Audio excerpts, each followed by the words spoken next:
Bienvenue à cette principale édition de la soirée. Au sommaire de ce 20h, la campagne électorale, vous le savez, bat son plein. Parmi les outils du législateur, la Sénat, la Commission électorale nationale autonome.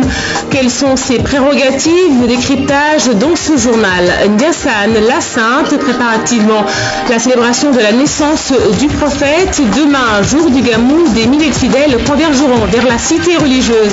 Et puis 28e édition de la CAN, la finale, c'est ce dimanche à l'affiche Zambie-Côte d'Ivoire. Mais demain, samedi, c'est déjà la 3e place à Malabo qui se dispute.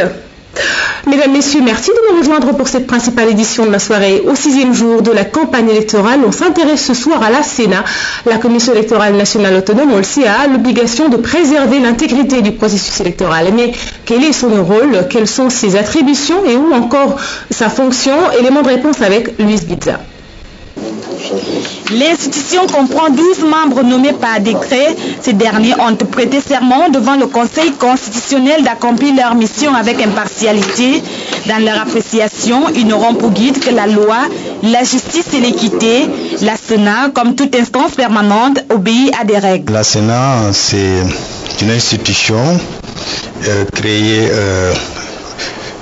à la suite d'un consensus de la classe politique pour veiller à la bonne tenue des élections, à ce qu'elle s'assure que les élections se seront déroulées dans la transparence et la régularité. Pour assurer la bonne organisation du vote, les membres de la Sénat comptent s'adosser à la loi électorale.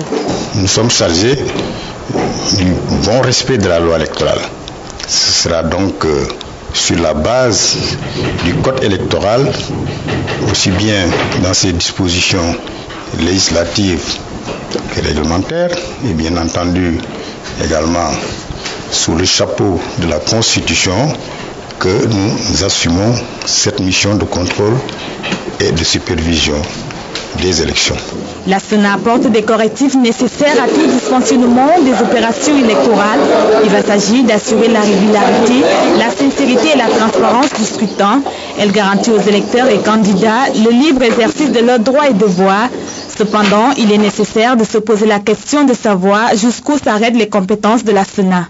La loi prévoit que nous serons présents tout le long du processus électoral, c'est-à-dire depuis les inscriptions, que ce soit les inscriptions ordinaires que la révision exceptionnelle, jusqu'à la proclamation provisoire des résultats, c'est-à-dire au niveau de la Commission nationale de recensement de la Cour d'appel qui statue sur les résultats provisoires de l'élection présidentielle et des élections législatives. Nous serons présents partout, dans les bureaux de vote, dans les commissions de révision, dans les commissions de distribution des cartes électorales. Les 12 membres de la Sénat ont été choisis parmi les personnalités indépendantes exclusivement de nationalité sénégalaise, connues pour leur intégrité morale, leur honnêteté intellectuelle et leur neutralité. Et puis on reste dans cette ambiance d'élection avec ce communiqué du ministère en charge des élections. Le directeur général des élections rappelle aux candidats à l'élection présidentielle que conformément à l'article L0138 ou LO138 du code électoral, qu'ils doivent désigner leurs représentants et son suppléant auprès de la Commission nationale de recensement des votes et de la Commission départementale de recensement des votes. En outre, ils doivent notifier au ministre chargé des élections, au président de la Commission nationale de recensement des votes et au président du Conseil constitutionnel les prénoms, noms, professions, dates et lieux de naissance de leurs représentants 15 jours avant le début du scrutin. Et cet autre communiqué toujours du ministère chargé des élections. Dans le cadre de l'élection présidentielle, le directeur général des élections rappelle que les militaires et paramilitaires votent les samedis 18 et dimanche 19 février 2012. Le vote a lieu dans les capitales départementales au niveau des lieux et bureaux de vote figurant sur leur carte d'électeur.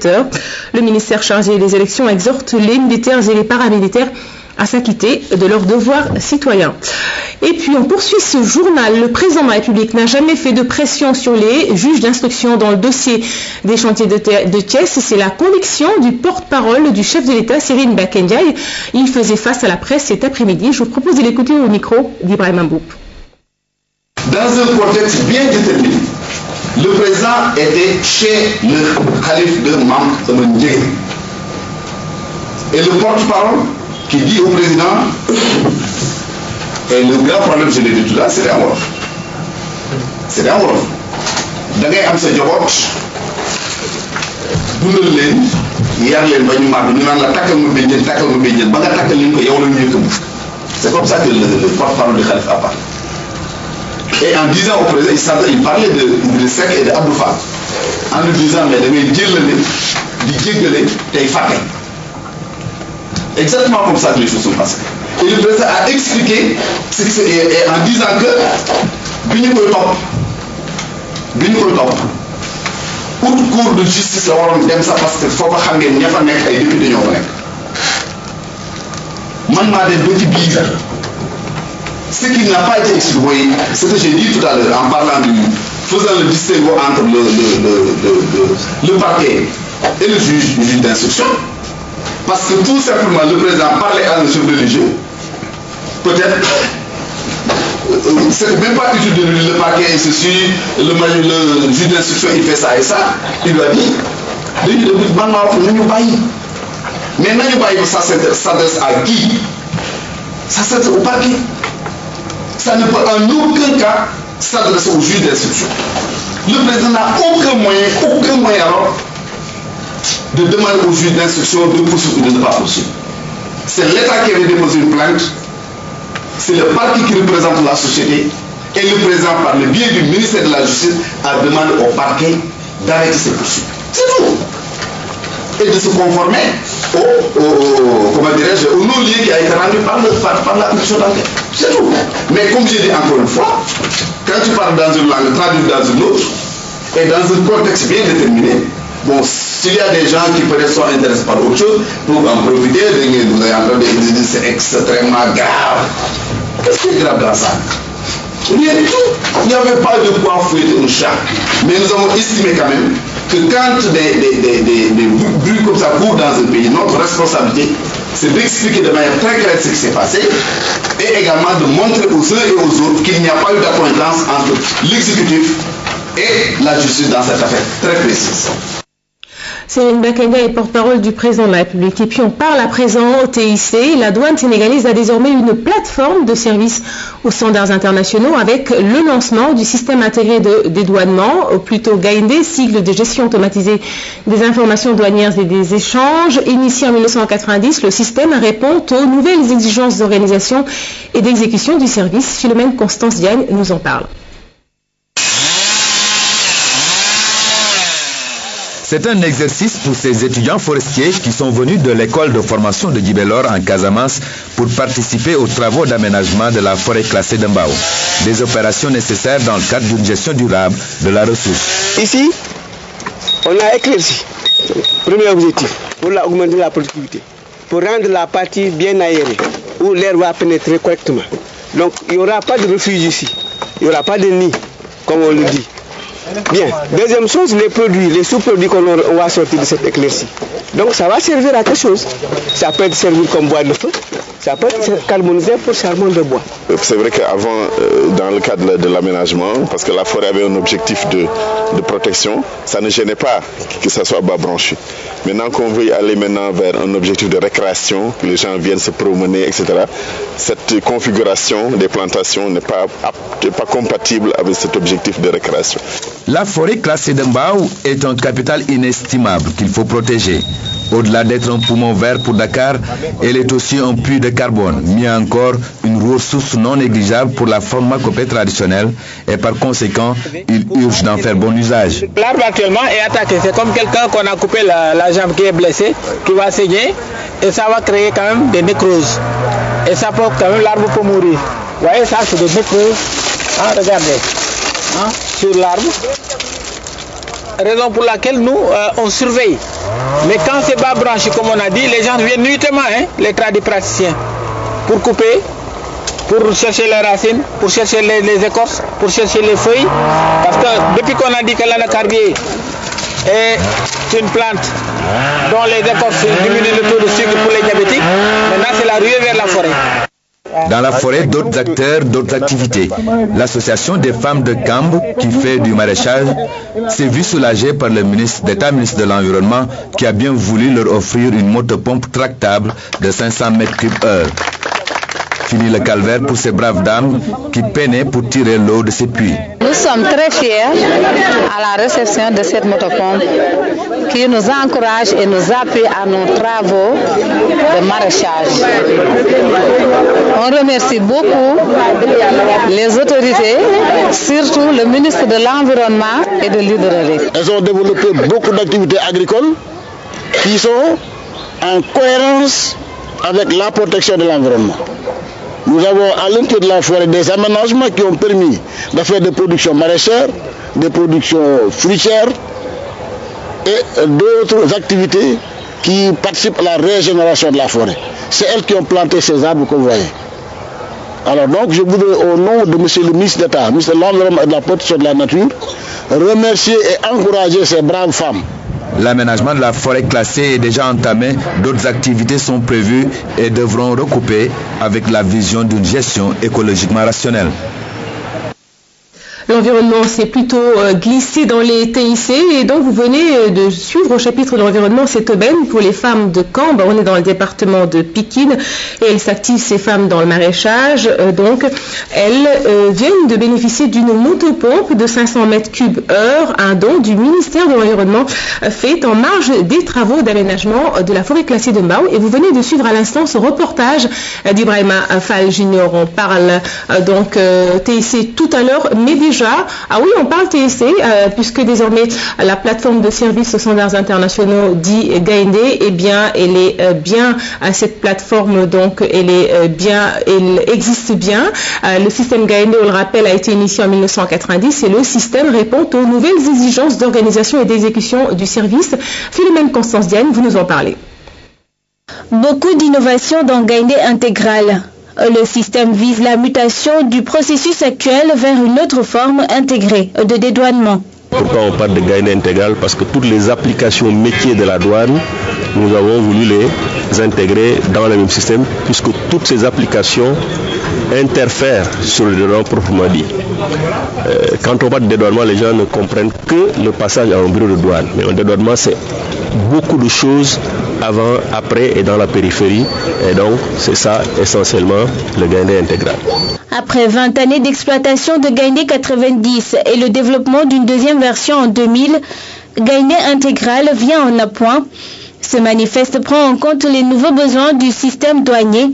Le mérite de la réussite du projet revient aux différents acteurs ici nommés. Derrière chaque histoire, il y a des hommes et des femmes. Il y a souvent des larmes, de la sueur. Heureusement, il n'y a pas eu de sang dans l'histoire du Gaïndé. Mais c'est ce courage qui mérite d'être salué, parce que ce n'est pas souvent les mieux traités de l'administration, des techniciens de l'informatique. Et donc j'ai tenu à leur rendre cet hommage appuyé. Gaïndé intégral est couplé à la dématérialisation des documents, ce qui permet au Sénégal d'obtenir une place parmi les pays les plus performants en matière de facilitation des procédures douanières. La compétitivité aujourd'hui, c'est le gain de temps. Et c'est ce gain de temps-là que Gaïndé intégral nous permet d'avoir. Et c'est ce qui fera passer le temps de dédouanement, le temps de passage en douane à des délais compétitifs alignés sur les standards internationaux. Ça a été une quête difficile, une quête qui est à un point d'aboutissement aujourd'hui, ou à un point d'achèvement en tout cas, et que l'aboutissement sera peut-être pour demain, quand nous finirons de généraliser ce système à l'ensemble du territoire sénégalais, ce qui est une perspective à moyen terme. L'investissement du projet est difficilement chiffré. Il frôle les 3 millions de dollars.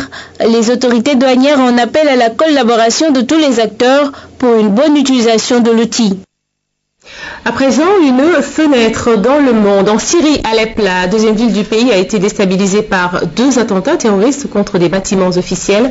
Le bilan fait état de 25 morts et 175 blessés. Ces attentats interviennent au moment où les chars de l'armée prennent d'assaut un quartier de Homs.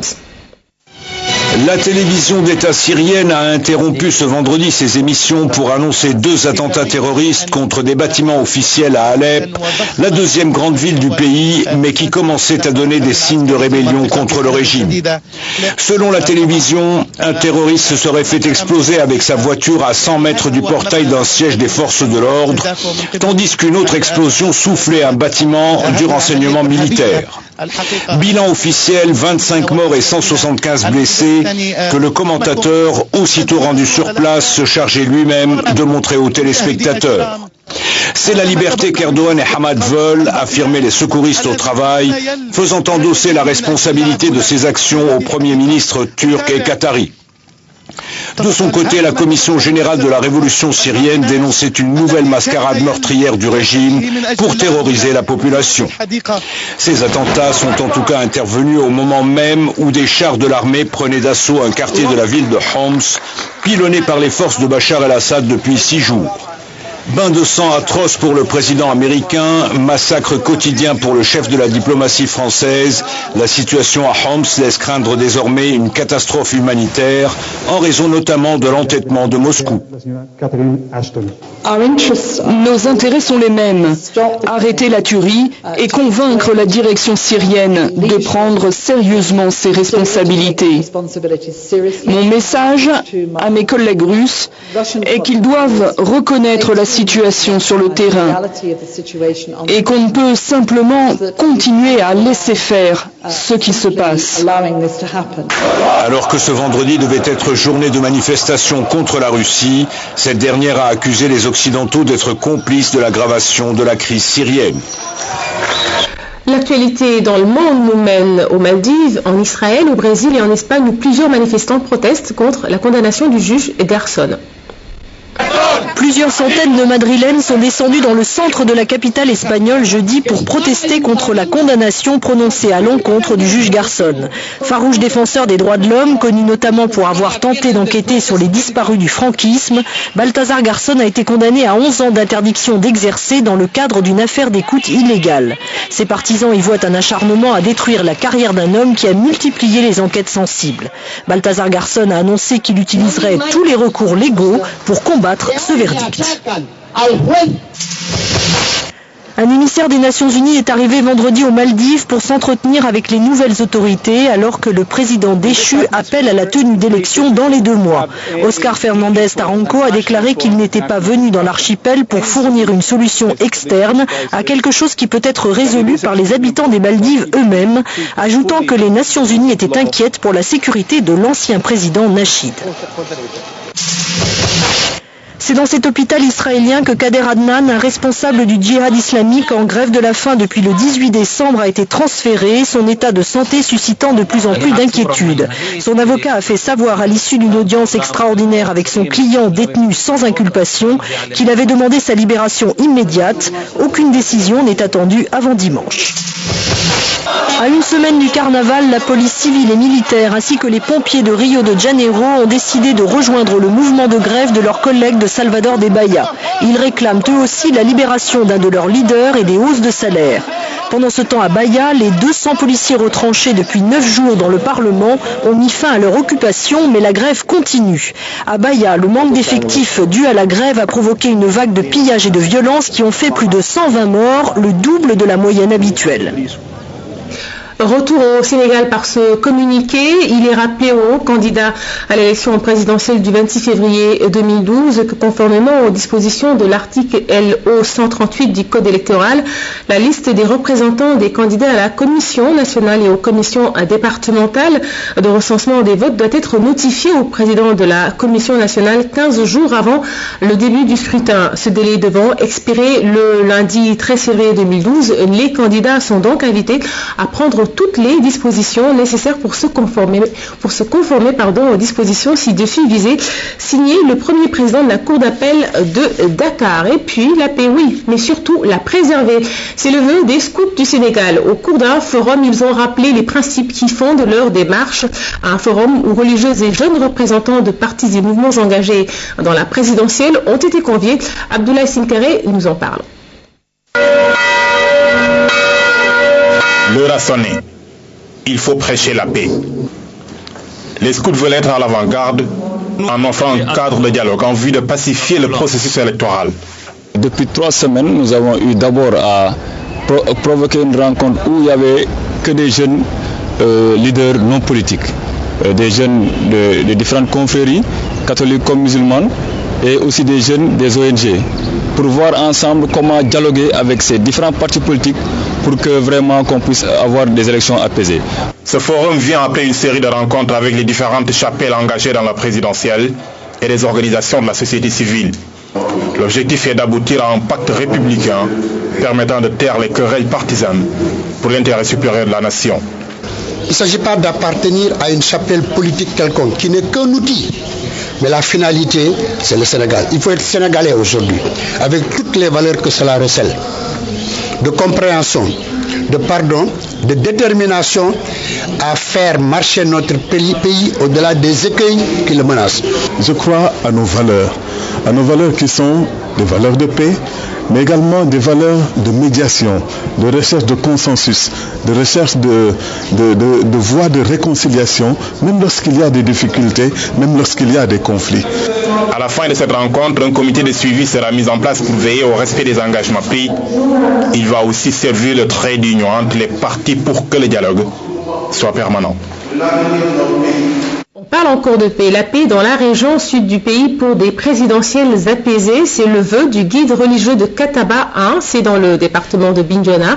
9 villages de Narang-Ouest se sont joints à cette volonté et ont formulé des prières pour un Sénégal de paix. Les populations en ont profité pour écrouler un chapelet de doléances. Moussa Mané. Narang-Ouest, village situé dans la communauté rurale de Kataba 1, arrondissement de Djouloulou, c'est dans la région de Ziguinchor. Ce matin, le domicile du guide religieux était le lieu de convergence des populations.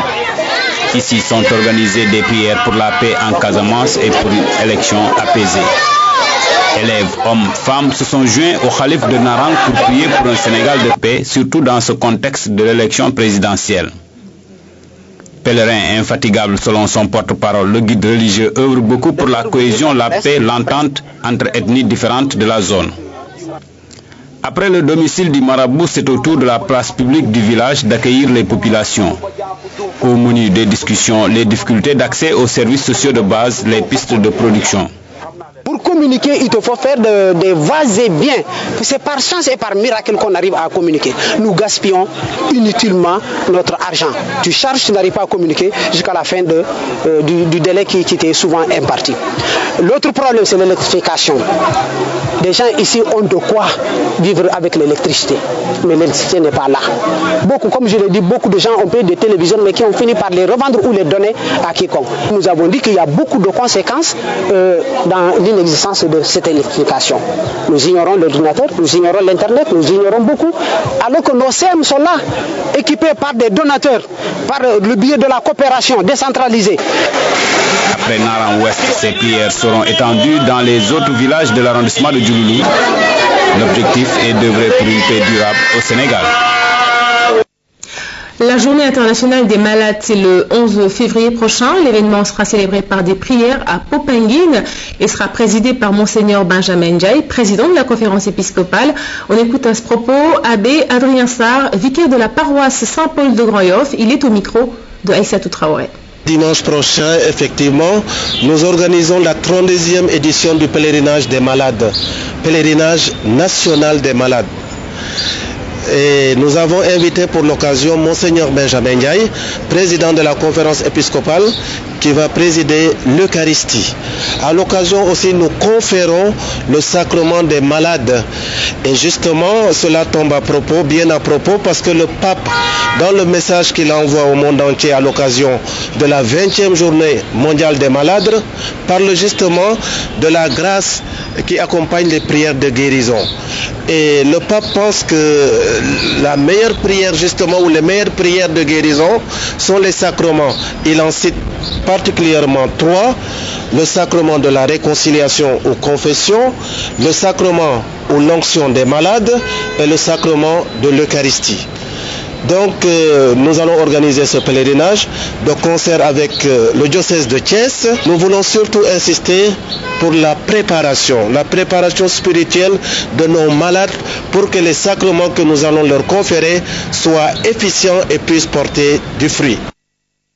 À présent, dans nos murs et ce départ à la retraite, le technicien vidéo Abdoulaye Ba est appelé à faire valoir ses droits à la retraite après des années de bons et loyaux services. Agent modèle, KAO, comme l'appellent affectueusement ses collaborateurs, dont moi-même, a été fêté par les agents de la RTS. À l'unanimité, le professionnalisme de cet homme affable et jovial a été salué par tous pendant la cérémonie. Abdoulaye Sinkere, vous nous en parlez. Le départ à la retraite est toujours un moment empreint d'émotion où l'on sacre un agent devant profiter de repos mérités après de longues années de bons et loyaux services. Celui d'Abdoulaye Ba n'a pas dérogé à la règle.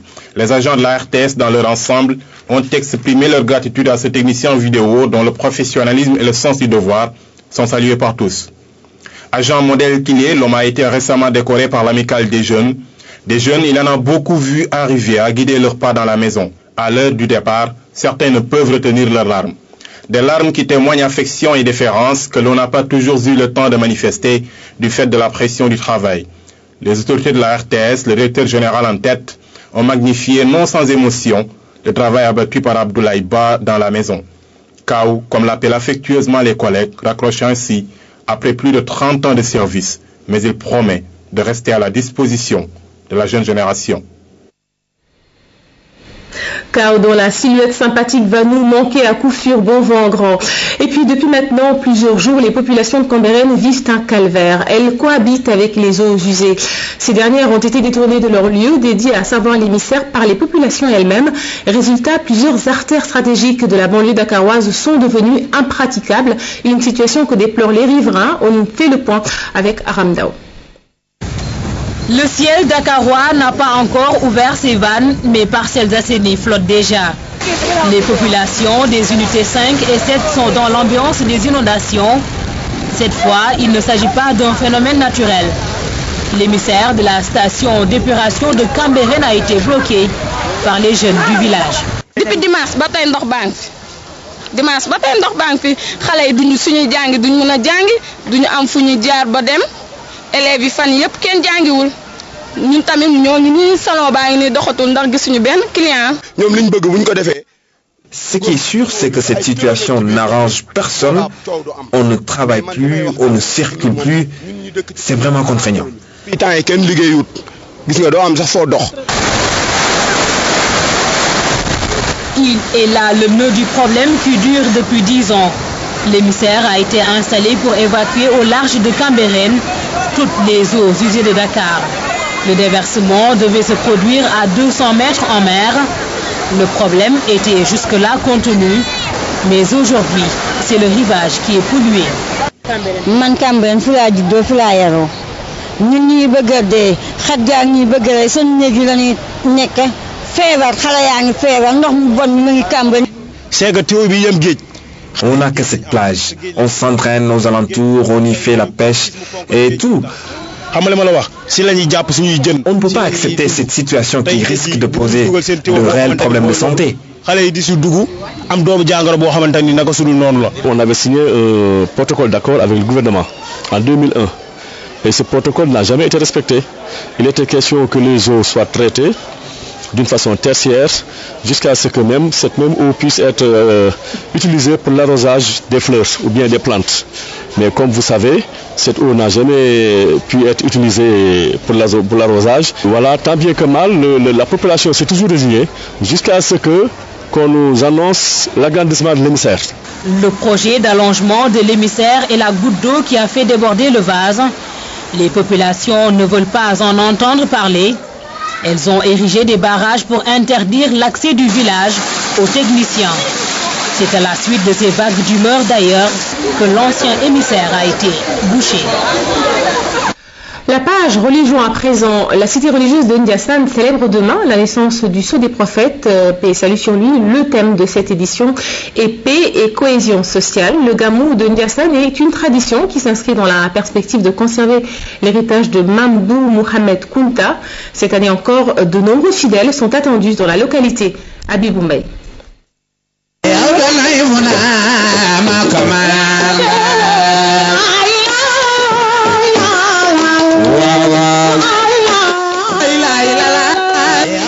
Ndiassane, cette ville fondée par Cheikh Bou Mohamed Kounta a toujours été un foyer ardent de la spiritualité, tel que voulu par son fondateur.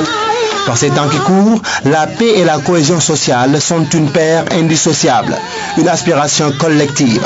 D'où le thème choisi cette année 2012 par le comité d'organisation du Gamou de Ndiassane, célébré chaque année en respectant une certaine philosophie et une entente entre Cheikh Bou Mohamed Kounta et Hadji Malick Sy, consistant pour le premier nommé à célébrer le baptême et la nativité pour le second.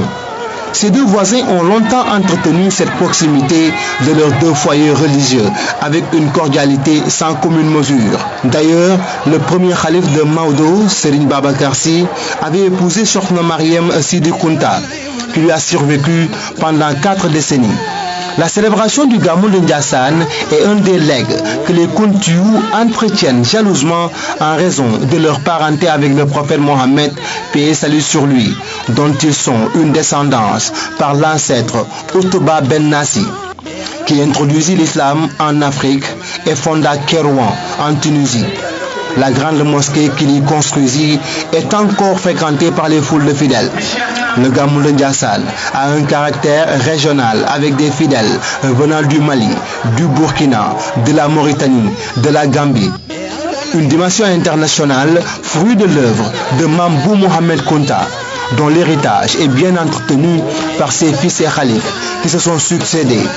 Cheikh Bekay Kounta, 1914-1929, Cheikh Sidi Lamine Kounta, 1929-1973, El Hadji Mamadou Kounta, 1973-1976, Cheikh Sidi Yahya Kounta, 1976-1987, Cheikh Bou Mohamed Kounta, 1987-2006, jusqu'à l'actuel calife El Hadji Mambou Mamadou Kounta, qui a parrainé le Gamou de cette année à titre posthume à Cheikh Sidi Lamine Kounta, deuxième calife, son frère Khalifa Kounta et sa sœur Sokhna Lalla Kounta. Une manière pour le calife de perpétuer l'héritage de Cheikh Bou Mohamed Kounta, fondateur de ce foyer ardent de spiritualité qu'est Ndiassane.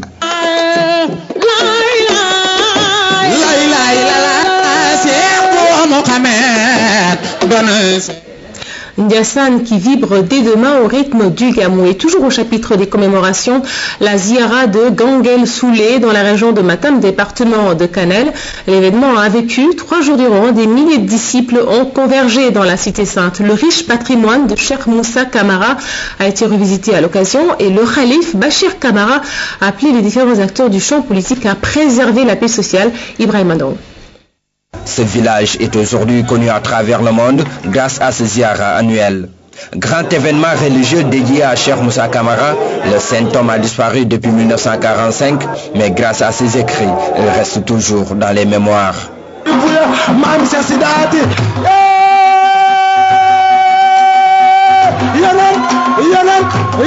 Un bon musulman, le guide religieux a de son vivant fait des enseignements du prophète un viatique de tous les jours. Le Saint-Coran a toujours été pour lui la seule référence conformément aux recommandations de l'islam. Voilà plus d'un demi-siècle qu'il a quitté ce bas monde. Aujourd'hui, Thierno Bachir Kamara assure le calife avec brio. L'homme suit les traces de son grand-père. Il montre son attachement à la religion et à toutes les confréries du Sénégal. Cette année encore, des disciples sont venus de partout pour assister à l'événement. Le calife a aussi prié pour un Sénégal prospère dans la paix. À ce stade du journal, c'est Week-end Sport qui s'installe ce vendredi se met aux couleurs de la CAN. Koumba Diakhaté Omar, bonsoir. Bonsoir Nafi. Comment ça va? Oui, ça va très bien. Très bien. Ben, ça va très bien, surtout que tu es là. Allez, on part déjà entre la Guinée équatoriale et le Gabon. Demain se joue la petite finale et la grande dans moins de 48 heures entre la Zambie et la Côte d'Ivoire. Et à 19h30 ce dimanche, Nafi à Libreville, Hervé Renard, le Français de Zambie, face à François Zawi, l'Ivoirien. Chacun veut gagner la coupe. Les éléphants sont à la conquête d'un deuxième titre continental après 1992. Les Chipolopolo, eux, cherchent à inscrire leur nom au palmarès de la Coupe d'Afrique des Nations d'Ibia. Ce dimanche, la capitale gabonaise va accueillir la finale de la 28e édition de la Coupe d'Afrique des Nations. La Zambie et la Côte d'Ivoire vont jouer ainsi toutes les deux le troisième finale dans cette compétition continentale. Elles vont disputer cette finale avec un palmarès différent à bien des égards. Les éléphants de la Côte d'Ivoire, annoncés comme favoris, ont répondu présent à l'appel 6 ans après leur dernière finale perdue face à l'Égypte en 2006. Auparavant, en 1992, la Côte d'Ivoire a remporté en terre sénégalaise son premier trophée en Coupe d'Afrique des Nations devant les Black Stars du Ghana. Les coéquipiers de Didier Drogba vont tenter leur deuxième coupe après un parcours remarquable tout au long de cette Coupe d'Afrique des Nations. La Zambie, quant à elle, a été 2 fois malheureux finaliste. Dame Coupe lui a filé entre les mains, d'abord en 1974 face au Zaïre, ensuite en 1994 contre les Super Eagles du Nigeria. Les Chipolopolos ont un grand défi à relever dimanche face aux éléphants. Peut-être celle-ci sera la bonne pour Hervé Renard et sa troupe. Et Kumba, à la veille de cette finale, souvenir, puisque l'équipe zambienne se souvient du drame qui a frappé l'équipe, c'était en 1993. Et les Chipolopolo Nafi ont rendu hommage aux 18 joueurs de la sélection péri lors d'un crash aérien au large de Libreville en 1993. Ils se rendaient à Dakar pour disputer un match des éliminatoires de la Coupe du Monde 1994. Ce dimanche, la finale aura lieu dans le pays où l'accident s'est produit. C'est la promesse qu'il s'était faite, venir honorer la mémoire des joueurs disparus. Pour cela, pour se retrouver ici à Libreville, il fallait se qualifier pour la finale. Ils ont réussi, et brillamment. Les Zambiens peuvent maintenant fouler la plage du souvenir.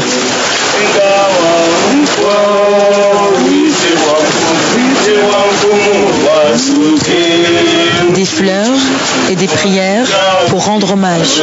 La Zambie a perdu ici une génération dorée.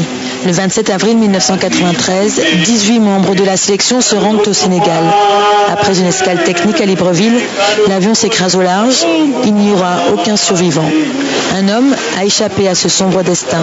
Kalusha Walia était à l'époque le capitaine de l'équipe. Il devait rejoindre ses coéquipiers bien plus tard.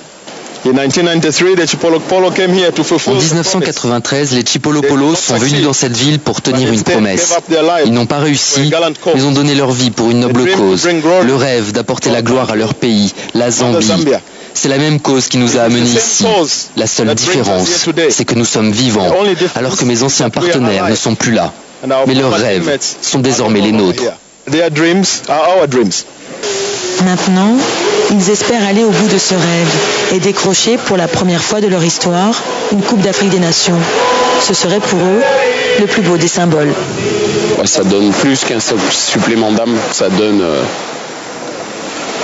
simplement une réalité de la vie. Ce qu'on fait, c'est du bonheur en ce moment. Il faut juste apprécier à sa juste valeur parce que la vie ne tient pas à grand-chose.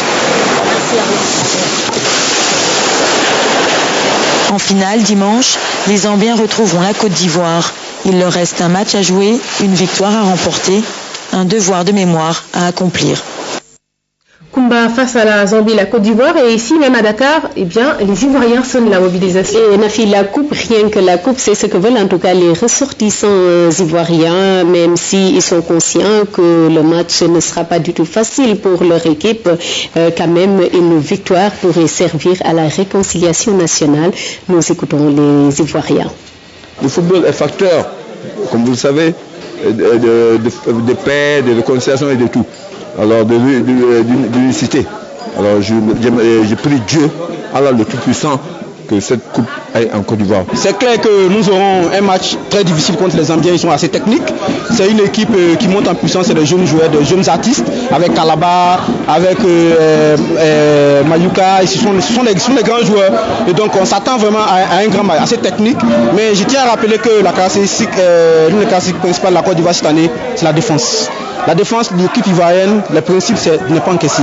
La Zambie, ça sera un match de titan. Mais je crois que l'expérience gagnera le dessus.